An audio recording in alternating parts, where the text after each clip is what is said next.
అబ్బాయిలు మీకోసమే ఈ వీడియో. మీకెప్పుడైనా ఏడవాలనిపిస్తుంది, మీకెప్పుడైనా అరవాలనిపిస్తుంది, మీకెప్పుడైనా రిలాక్స్ అవ్వాలనిపిస్తుంది, మీ లోపల కూడా ఒక లోన్లీనెస్ ఉంటుంది, మీ లోపల కూడా ఒక పెయిన్ ఉంటుంది. కానీ ఇవన్నీ మీరు ఎప్పుడు ఎక్స్ప్రెస్ చేయరు. ఈ బ్యాగేజ్ మీరు ఒక్కరే క్యారీ చేస్తారు. ఎందుకు ఎప్పుడైనా ఆలోచించారా? ఇవన్నీ ఎప్పుడైనా ఎక్స్ప్రెస్ చేయాలంటే, ఏంట్రా నువ్వేమన్నా ఆడపిల్లవా, ఏంట్రా నువ్వు అమ్మాయిలాగా ఏడుస్తున్నావు, ఏంట్రా నువ్వు అమ్మాయిలాగా కంప్లైంట్ చేస్తున్నావు కదా. ఇవన్నీ ఎక్కడి నుంచి వచ్చాయి? మన సొసైటీ ఇలా లేబుల్ చేయడం మొదలుపెట్టింది. సో ఈ స్టీరియో టైప్ థింకింగ్ ని ఎక్కడో ఒక్కడ ఎవరో ఒకరు బ్రేక్ చేయడం మొదలు పెట్టాలి. అబ్బాయి అమ్మాయి కాదు, emotion is same for anyone. We are all humans కదండి. అంటే మనం మనుషులం, ఎమోషన్స్ మనుషులకు ఉంటాయి. అమ్మాయికి ఎమోషన్ ఉండి అబ్బాయికి ఎమోషన్ ఉండదని ఎవరండి చెప్పింది? పెయిన్ అబ్బాయికి ఉండదు అమ్మాయికే ఉంటుందని ఎవరండి చెప్పింది? ఫీలింగ్స్ ఉంటాయి. మనందరిది సేమ్ బాడీ, సేమ్ మెకానిజం కదా. మనసున్న ప్రతి వాళ్ళకి ఎమోషన్స్ ఉంటాయి, మైండ్ ఉన్న ప్రతి వాళ్ళకి థింకింగ్ ఉంటుంది. అలాంటప్పుడు ఫీలింగ్స్ ఎందుకు ఉండవు, ఎమోషన్స్ ఎందుకు ఉండవు?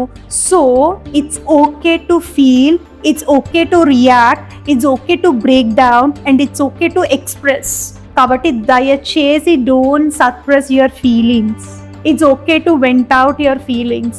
మిమ్మల్ని అర్థం చేసుకునే వాళ్ళు మీ చుట్టుపక్కల లేకపోతే start journaling, seek professional help or just close the room and just scream out. ఎప్పుడైనా బయటికి వెళ్ళండి, లోన్లీ ప్లేస్కి వెళ్ళండి, గట్టిగా అరవండి, బ్రేక్ డౌన్ అండ్ క్రై.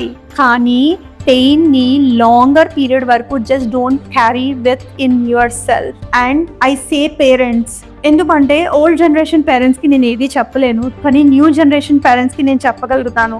మీ పిల్లల్ని అబ్బాయిల్ని పెంచేటప్పుడు వాళ్ళకి ఎమోషన్స్ వస్తే just encourage them to vent out their emotions. నువ్వెందుకు అమ్మాయిలాగా ఇలా చేస్తున్నావు, never label them like that. వాళ్ళని అలా కండిషన్ చెయ్యకండి, అలా ప్రోగ్రామింగ్ చెయ్యకండి. They are humans, they have that emotions. అలా చేయడం మూలంగా వాళ్ళ లోపల ఉన్నవి వాళ్ళు వెంట్ అవుట్ చేయడం లేదు, సర్ప్రెస్ చేసుకుంటున్నారు.